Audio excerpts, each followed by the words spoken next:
welcome to my channel CA Anjali Jain classes. You're ready to audit. Some students were requesting me to record for this topic also, that is why planning an audit is necessary for the chapter 2 of CA Inter Audit and Ethics subject, paper 5. ठीक है. तो एक student ने मुझे बोला कि he is facing difficulty in this particular topic also, can I give the example. So here we go with the topic in a flow. As you know, first videos में भी मैंने आईसीआई के ही snippets use किए थे, and in this video also I am doing the same thing, right? So let's begin with the topic. Why planning an audit is necessary? Audit को plan करना necessary है ही क्यों? उससे पहले एक वीडियो में, क्योंकि उसकी वोटिंग ज़्यादा थी कि बच्चों को उसमें डाउट था, तो I have taken that video first. In this particular video हम ये देखने वाले हैं कि प्लानिंग ज़रूरी ही क्यों होती है. पहली वीडियो में हमने ये देखा था कि planning is the continuous and iterative process, but why planning is necessary, we are seeing this concept in this particular video, right?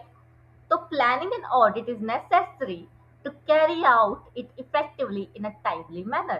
Audit को प्लान करना बहुत ज़रूरी है ताकि हम एंड रिजल्ट को, एंड टास्क को टाइमली मैनर में कंप्लीट कर सके.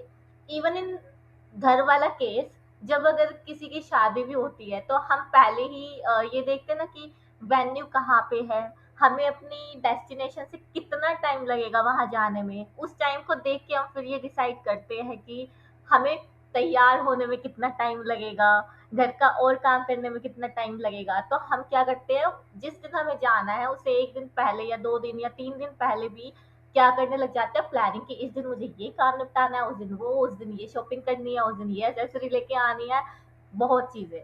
ठीक है, फिर जिस दिन जाना है उस दिन भी पहले सुबह सुबह इतना काम करना है, देन ये करना है, वो करना है, और इतने बजे मुझे तैयार होना है, राइट? तो इसी तरीके से अपना ऑडिट में भी प्लानिंग नेसेसरी है. If you will not do the planning, then all the things, all the tasks, all the activity, all the engagement, assignment of the audit will scatter. You will end up exhausting your weekends also. तुमने सुना ही होगा कि ऐसा होता है कि अगर you are not efficient, you have to put your Saturday and Sunday into the work, right? तो इसलिए ये जरूरी है, बट हम इसको बुक की लैंग्वेज में पढ़ना स्टार्ट करते हैं. Besides ensuring compliance with professional standards, it helps in performing audit engagement effectively. अब ऑडिट इंगेजमेंट को इफेक्टिवली कंप्लीट करना है, इसलिए हम क्या करते हैं, ऑडिट प्लानिंग. एग्जैक्टली इसके पिन पॉइंट बेनिफिट्स क्या है हम वो देखने वाले हैं, but with the help of the example first. ठीक है, तो एक लाइन यहाँ से पढ़ लेते हैं, then we will go back to our concept notes. Adequate planning benefits the audit of financial statement in a several ways. Several ways किस किस तरीके से, उसको हम अब देखते हैं from our concept notes, जो कि I know your most favorite, you have the complaint कि मैम black and white है, but don't focus on the ink ना, focus on the concept, right? तो why planning audit is necessary, इसके हम क्या देखने वाले हैं, benefits. अब सपोज करो कि आपके पास एक क्लाइंट आया है, उस क्लाइंट ने आपको क्या दिया, फाइनेंशियल स्टेटमेंट के एक्सट्रैक्ट दिए. वैसे तो पूरे फाइनेंशियल स्टेटमेंट देगा, उसमें मैं तुम्हारे लिए एक्सट्रैक्ट लेके आई हूँ जिसमें कि बोला है कि प्रॉफिट एंड लॉस में उस क्लाइंट की जो सेल्स है वो कितने, 50 crores है, 50 CR है. And in the balance sheet, अब सेल्स करी है तो सेल्स ऐसा जरूरी नहीं है ना कि सारी ही कैश सेल्स हो, क्रेडिट सेल्स भी हो सकती है. And being the student of accountancy, हमें ये पता है कि whenever we transact the credit sale, we have the trade receivable in the double entry system in the balance sheet. अब 50 CR टोटल सेल है, उसमें 32 की मेरी क्या है, क्रेडिट सेल है, यानी कि 50 में से 32% तो किसका है, क्रेडिट सेल का, डेटर्स का है. And if you further analyse the balance sheet, उसमें क्या लिखा है, जो बैलेंस शीट का साइज है, टोटल एसेट साइज है, वो कितना है, 100 CR है. और इस 100 CR में भी सबसे ज्यादा जो पोर्शन है कौन से बैलेंस शीट आइटम का है, ट्रेड रिसीवेबल का है, that is 32% of the total asset size, 32% है. तो यहाँ से देखते ही मुझे पता चल रहा है, और चीजों को भी मुझे देखना है, अच्छे से टेस्ट करना है.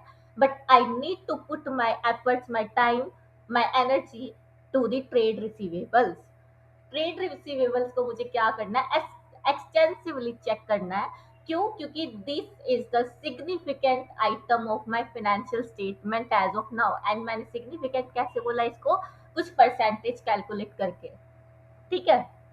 तो पहला बेनिफिट अपना है कि अगर हम प्लान करते हैं ऑडिट को, ऑडिट प्लानिंग में हम क्या देखते हैं कि हाई रिस्क एरिया क्या होगा, लो रिस्क एरिया क्या होगा, कहाँ पे पिछली ऑडिट फाइंडिंग्स में हमें पता चला था मैनेजमेंट लैग करेगी फाइनेंशियल्स को तैयार करने में।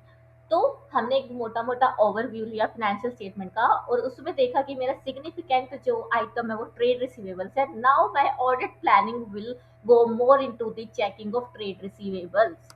तो प्लान करते हुए मुझे ये पता चल गया कि मेरा जो सिग्निफिकेंट एरिया है वो क्या रहेगा while executing the audit function. ठीक है। तो यहाँ पे अब ट्रेड रिसीवेबल सिग्निफिकेंट है, तो ऑडिटर का दिमाग चलेगा, वो बोलेगा अच्छा 32 करोड़ है, क्या ये एक्चुअल में है भी या नहीं, या बैलेंस शीट को अच्छा दिखाने के लिए विंडो ड्रेस किया गया है, यानी कि नकली ट्रेड रिसीवेबल्स खड़े किए गए हैं। या ऐसा भी हो सकता है कि हमने सेल्स नकली दिखा रखी हो, राइट। या फिर ऐसा भी हो सकता है कि मेरा जो 32 करोड़ का अमाउंट है वो ट्रेड रिसीवेबल तो है, बट क्या मुझे ये फ्यूचर में मिलेगा? अगर नहीं मिला तो मेरा कंपनी का जो स्टेटस है वो क्या हो जाएगा? डावाडोल हो जाएगा, राइट। तो मेरे लिए जो ट्रेड रिसीवेबल्स है वो क्या हो गए?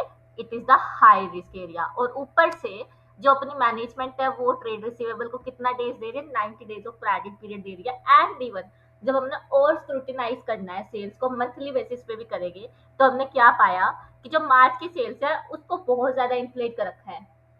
पहले अप्रैल टू फैब क्या चल रहा था? कंसिस्टेंट सेल थी। अब मार्च में मैंने एकदम से 10 CR की सेल बुक कर दी, तो इससे क्या होगा? मैं ये अंदाजा लगाऊंगी कि अच्छा मैनेजमेंट ने ना अपना प्रॉफिट बढ़ाने के लिए शायद सेल्स ज्यादा कर रखी है, सेल्स की वजह से ट्रेड रिसीवेबल पे भी उन्होंने कुछ लोचा किया होगा। तो यहाँ से प्लानिंग करते हुए मुझे ये चीजें देखनी है, तब इसमें क्या होगा, मेरी प्लानिंग आसान हो जाएगी ये देखते हुए कि अच्छा सिग्निफिकेंट एरिया ये है, इस पे मुझे ज्यादा टाइम देना है। ठीक है। तो अपना पहला ही जो पॉइंट है वो क्या बोलता है? helping auditor to devote appropriate attention to important area of the audit। important area, अब जैसे मैंने ट्रेड रिसीवेबल का एग्जांपल लिया, आप इन्वेंट्री को भी मान सकते हो अगर मैन्युफैक्चरिंग हो तो। ठीक है। और रिवेन्यू तो बाय नेचर इनहेरेंट रिस्क का एरिया होता ही होता है। क्यों? क्योंकि रिवेन्यू है एक ऐसी चीज है जिसमें कि मैनेजमेंट मैनिपुलेट कर सकती है due to their personal interest and financial goals. ठीक है। तो this was point number 1। Then we have helping the auditor identify and resolve the potential problem on the timely basis। अब इसका क्या मतलब है? पोटेंशियल प्रॉब्लम्स, पोटेंशियल प्रॉब्लम्स का मतलब होता है ऐसी प्रॉब्लम जो कि हो सकती है, they are not present today but they will happen in future on the basis of the past events, right. तो ऐसी कुछ चीजें उसको क्या करनी है? आइडेंटिफाई करने में प्लानिंग जो है हेल्प करती है। अब मैंने तुम्हें बोला था कि प्लानिंग करते हुए हमें रिस्क असेसमेंट प्रोसीजर लगाना होता है। एंड रिस्क असेसमेंट प्रोसीजर का मतलब होता है कि we have to take the understanding of entity and its environment including its internal control, right. तो हाल ही में क्या हुआ, हम अपने एग्जाम्पल पे चलते हैं। हाल ही में क्या हुआ, जो मैनेजमेंट है ना वो अप्रैल टू सितंबर टैली ईआरपी पे अपनी बुक्स ऑफ अकाउंट्स को मेंटेन करती थी। ठीक है। साल के पहले 6 महीने वो क्या करती थी? टैली ईआरपी पे अपने अकाउंट्स मेंटेन करती थी। अब due to business requirements, legal regulatory requirements, उसे क्या करना पड़ा? अपना जो बुक्स ऑफ अकाउंट है उसको ओरेकल पे शिफ्ट करना पड़ा। Oracle is also ERP software where you can record your sales, your all the item of balance sheets, all the item of PL, you can extract the report as like tally you are doing। But थोड़ा सा difference आएगा interface में, काम करने के तरीके में। ठीक है। अब क्या हुआ, पहले 6 महीने टैली ईआरपी था, अगला 6 महीने ओरेकल था। तो डेटा माइग्रेट करना पड़ेगा हमें एक सॉफ्टवेयर से दूसरे सॉफ्टवेयर में। तो अब यहाँ पे ऑडिटर को पता चला अच्छा ओके इन्होंने अपना ईआरपी सॉफ्टवेयर चेंज किया है। तो चेंज करते हुए ऐसा भी हो सकता है कि डेटा लॉस हो जाए, हो सकता है ना। मेरे पास 1000 ट्रांजेक्शन थी, 1000 तो वैसे मैंने बहुत छोटी बोल लिया, but still for the sake of simplicity 1000 transaction थी, 1000 अकाउंट थे, लेजर थे, सब लेजर थे, उनमें से एक आधे मिसिंग हो गए। हो सकता है ऐसा, हो सकता है ना, डेटा लॉस हो सकता है। तो इन अबव एग्जाम्पल हमने देखा था कि जो मेरे ट्रेड रिसीवेबल थे वो 32 थे, राइट। अब 32 में टैली ईआरपी में वो 32 थे, बट जैसे ही मैंने डेटा माइग्रेट किया था ना, मैंने कौन, मैनेजमेंट मैनेजमेंट ने जैसे डेटा माइग्रेट किया, तो उसमें क्या हुआ, ट्रेड रिसीवेबल्स का डेटा लॉस्ट हो गया, और लॉस्ट होके कितना बन गया वो 24 CR। तो यहाँ पे मेरे को क्या रिस्क मिलेगा, इनकरेक्ट डेटा फ्लो का। अगर मेरा डेटा फ्लो ही इनकरेक्ट हुआ है तो मेरी बैलेंस शीट भी तो गलत बनेगी ना, है ना।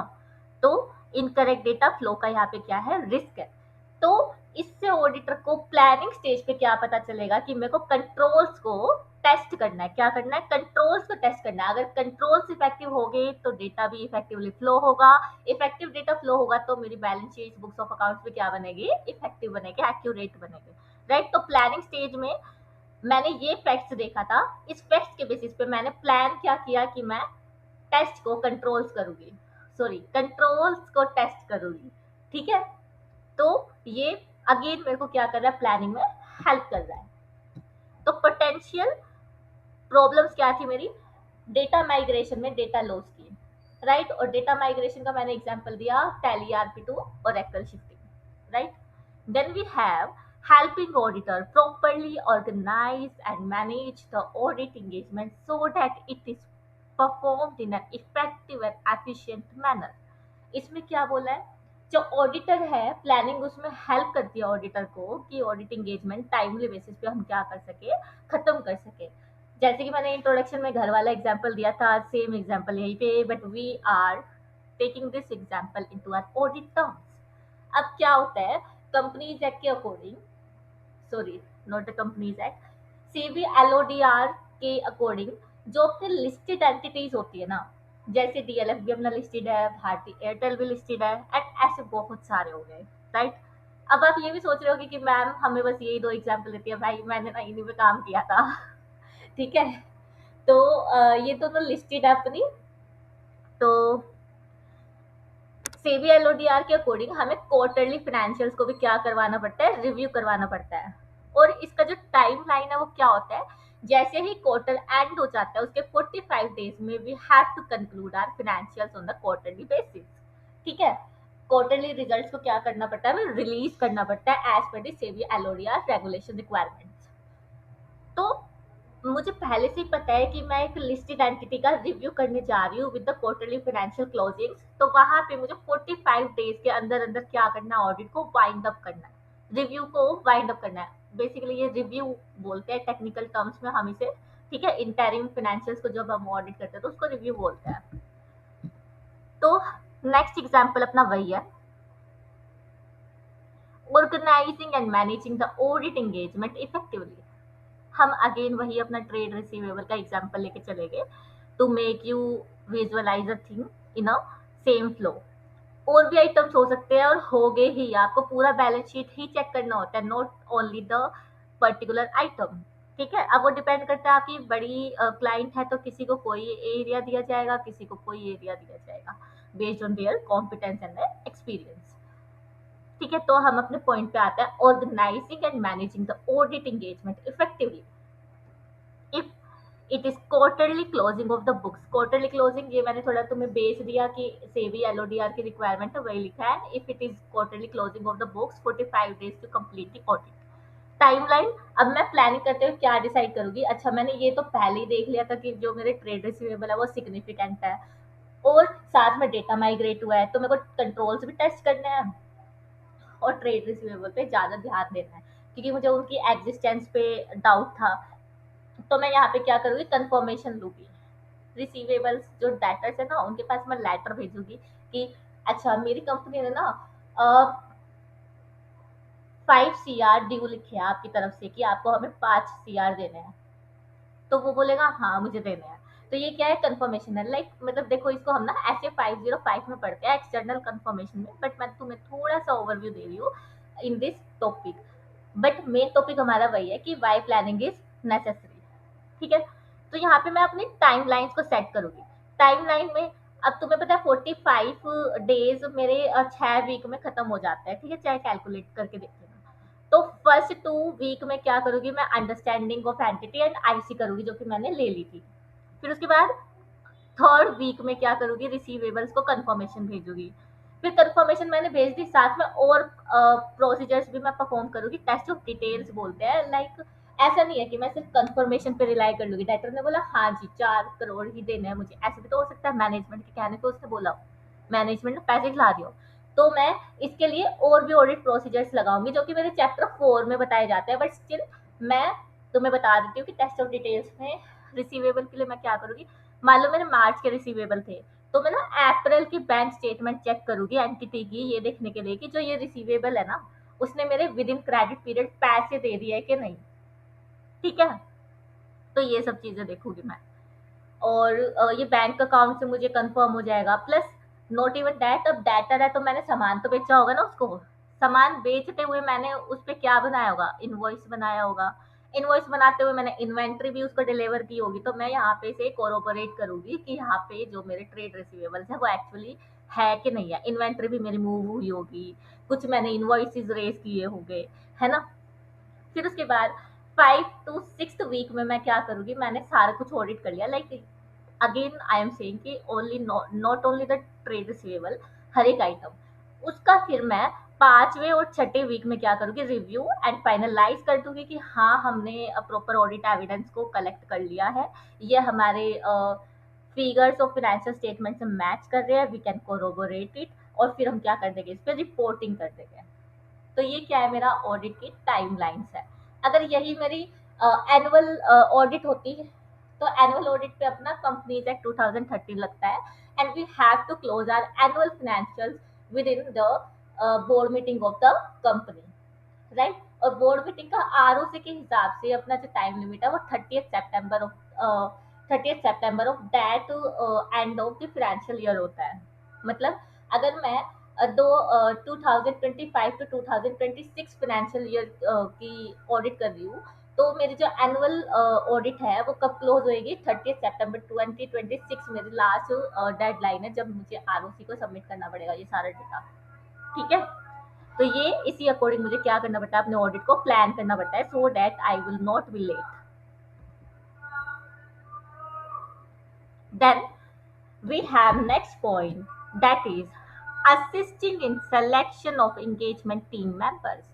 अब प्लानिंग में अब मैंने ये भी देख लिया हाई रिस्क एरिया क्या है, ये भी देख लिया पोटेंशियल प्रॉब्लम्स क्या हो सकती है, ये भी देख लिया कि कितने टाइम में मुझे कंप्लीट करना है। तो अब मैं ये भी देखूंगी कि जो मेरे हाई रिस्क एरिया थे वो मुझे किसको देने चाहिए, लो रिस्क एरिया किसको देने चाहिए, कौन से काम में अगर मैंने थोड़ा लेट भी कर दिया तो चलेगा, कौन सा काम मेरा फर्स्ट हैंड होना चाहिए। तो वो कैसे पता चलेगा, assisting in selection of engagement team member with appropriate level of capabilities and competence to respond to the anticipated risk। जहाँ पे कॉम्प्लेक्स होगा वहाँ पे मैं एक्सपीरियंस इंसान को लगाऊंगी, जहाँ कॉम्प्लेक्स नहीं होगा kind of vouching and verification वाला पार्ट होगा। वाउचिंग वेरिफिकेशन क्या होता है, अगर तुम्हारी सीनियर से बात होती होगी तो वो बोले थप्पा लगा के आना है बस, बट ऐसा नहीं होता है, वो थप्पा बस बोलते हैं, टेक्निकली उसमें भी बहुत चीजें हैं।